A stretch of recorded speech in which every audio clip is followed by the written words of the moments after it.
their ignoble and grossly disorderly conduct, I hereby name the following members under Rule 256 of the Rules of Procedure and Conduct of Business in the House of States be suspended from the service of the Council.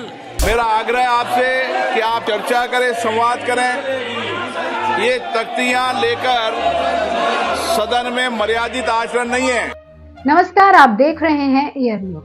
आज हम बात करेंगे एक ऐसे मुद्दे पर जिसने संसद के साथ पूरे भारत को सोचने पर मजबूर कर दिया है कि क्या सरकार और संसद के अध्यक्षों द्वारा विपक्ष के नेताओं का निलंबन सदन में विपक्ष को कमजोर और अपने पक्ष को प्रबल बनाने की रणनीति है। इस सवाल का उत्तर जानने के लिए हमें इस घटना के पीछे की पृष्ठभूमि, इसके परिणाम और इसके आलोचकों और समर्थकों के तर्कों को समझना होगा। तो चलिए शुरू करते हैं। संसद के शीतकालीन सत्र में सरकार ने कई महत्वपूर्ण विधेयकों को पारित करने का इरादा जताया था, जिनमें से कुछ विवादास्पद थे। इनमें से एक था भारतीय नागरिकता संशोधन विधेयक 2023, जो बांग्लादेश, पाकिस्तान और अफगानिस्तान से आए हुए कुछ धार्मिक समुदायों के शरणार्थियों को भारतीय नागरिकता प्रदान करने का प्रावधान करता था। विपक्षी दलों ने इस विधेयक का विरोध करते हुए कहा कि ये संविधान के धारा 14 और 15 के विरुद्ध है, जो सभी नागरिकों को समानता और भेदभाव के बिना अधिकार प्रदान करती है। विपक्ष ने यह भी कहा कि ये विधेयक देश की सांप्रदायिक एकता को खतरे में डालता है, क्योंकि ये नागरिकता को धर्म के आधार पर देता है। इसके अलावा विपक्ष ने संसद की सुरक्षा में चूक के मामले को लेकर भी सरकार पर हमला किया। 13 दिसंबर को कुछ लोगों ने संसद के अंदर और बाहर हंगामा मचाया, जिसमें वे कनस्तरों से धुआं और रंगीन गैस छोड़ते हुए तानाशाही नहीं चलेगी के नारे लगाए थे।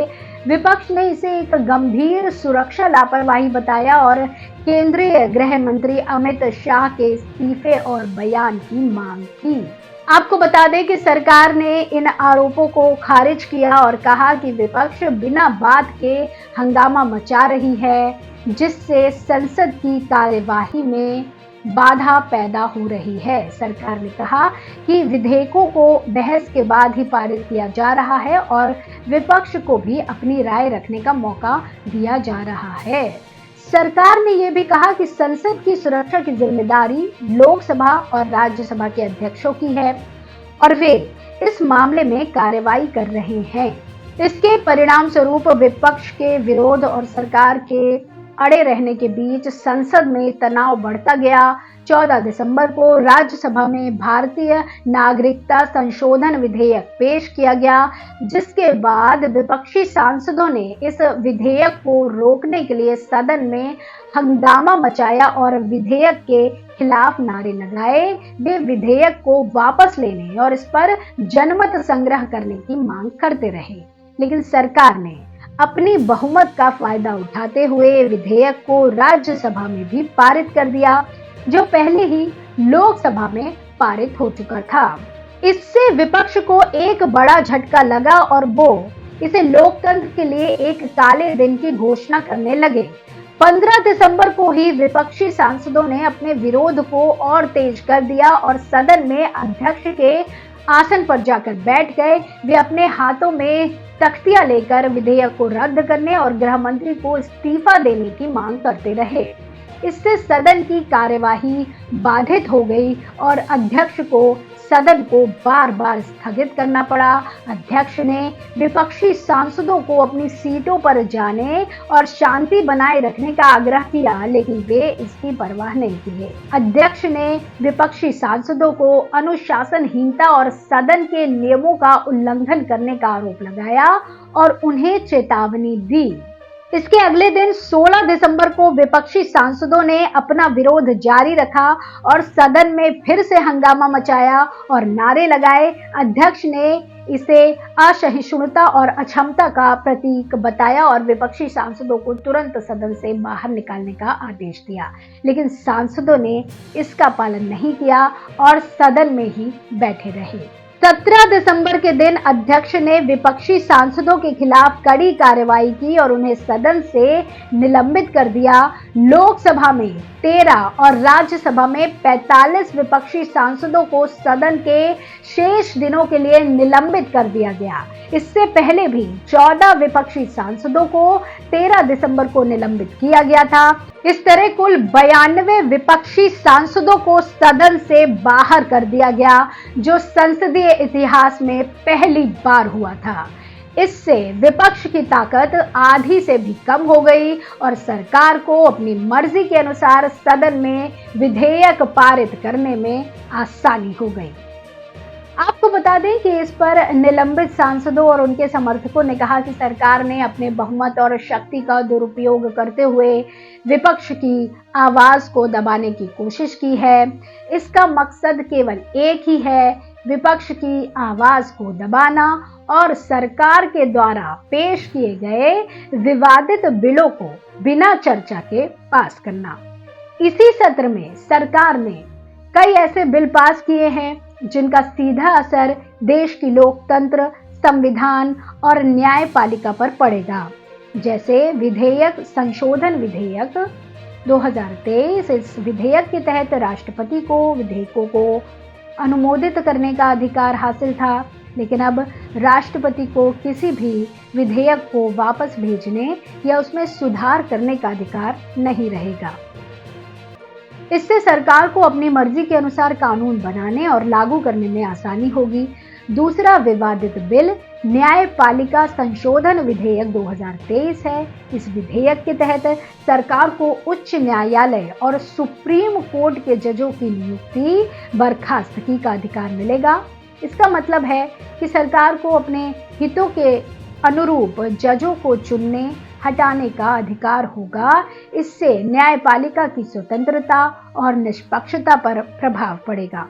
इसी तरह संविधान संशोधन विधेयक 2023 भी इसी सूची में आता है, जिसके तहत सरकार को संविधान के कुछ महत्वपूर्ण अनुच्छेदों में परिवर्तन करने का अधिकार मिलेगा।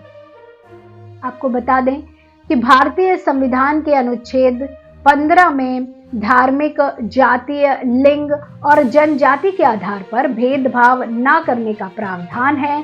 इस विधेयक के तहत इस अनुच्छेद में एक नया उप अनुच्छेद जोड़ा गया है, जिसमें लिखा होगा कि सरकार को अपने हितों के लिए किसी भी वर्ग को आरक्षण देने या ना देने का अधिकार होगा। इसी तरह अनुच्छेद 19 है। इस अनुच्छेद में नागरिकों को अभिव्यक्ति संगठन, समाचार पत्र, रेडियो, टीवी और अन्य संचार माध्यमों का उपयोग करने का अधिकार है। इस विधेयक के तहत इस अनुच्छेद में एक नया उप अनुच्छेद जोड़ा जाएगा, जिसमें लिखा होगा कि सरकार को अपने हितों के लिए किसी भी संचार माध्यम को प्रतिबंधित, नियंत्रित या विनियमित करने का अधिकार होगा। आपको बता दें कि अनुच्छेद 32, जिसमें सभी भारतीय नागरिकों को संविधान के उल्लंघन के मामले में सुप्रीम कोर्ट में याचिका दायर करने का अधिकार है, चाहे वो उल्लंघन सरकार के मंत्रियों ने किया हो या मुखिया प्रधानमंत्री ने के खिलाफ सुप्रीम कोर्ट में याचिका की जा सकती है कि इस अनुच्छेद को पूरी तरह से हटा दिया जाएगा। इसका मतलब है कि नागरिकों को संविधान की रक्षा करने का कोई भी माध्यम नहीं रहेगा। इन बिलों को पास करने के लिए सरकार ने संसद में अपनी बहुमत का फायदा उठाया है। विपक्ष के साथ चर्चा और समझौता की बजाय सरकार ने उन्हें निलंबित करके उनकी आवाज को दबाने का प्रयास किया है। इससे न केवल संसद की गरिमा और मर्यादा को ठेस पहुंचती है, बल्कि देश की लोकतंत्र और संविधान को भी खतरा है। ये एक गंभीर मुद्दा है जिसे हर नागरिक को समझना और इसके खिलाफ आवाज उठाना चाहिए। अगर हम इसे अनदेखा करते हैं तो हम अपने आजादी और अधिकारों को खोने का जोखिम उठा रहे हैं। हमें एकजुट होकर इस तानाशाही का विरोध करना होगा ताकि हमारा संविधान, न्यायपालिका और संसद सुरक्षित रहे। सदन आपका है। और इस सदन को चलाने के लिए आपने कुछ व्यवस्थाएं बनाई है, कुछ नियम बनाए, कुछ परंपराएं बनाई है और ये देश का सबसे सर्वोच्च सदन है। मेरा आग्रह है आपसे कि आप चर्चा करें, संवाद करें। ये तख्तियां लेकर सदन में मर्यादित आचरण नहीं है और हम सबने भी तय किया था, सामूहिक रूप से निर्णय हुआ था कि हम तख्तियां लेकर नहीं आएंगे। फिर मैं आपसे आग्रह कर रहा हूं, आप अपनी अपनी सीट पर जाकर बैठें। प्रश्नकाल महत्वपूर्ण समय होता है। हर विषय पर, हर महत्वपूर्ण मुद्दों पर आपको चर्चा करने का अवसर दिया जाएगा।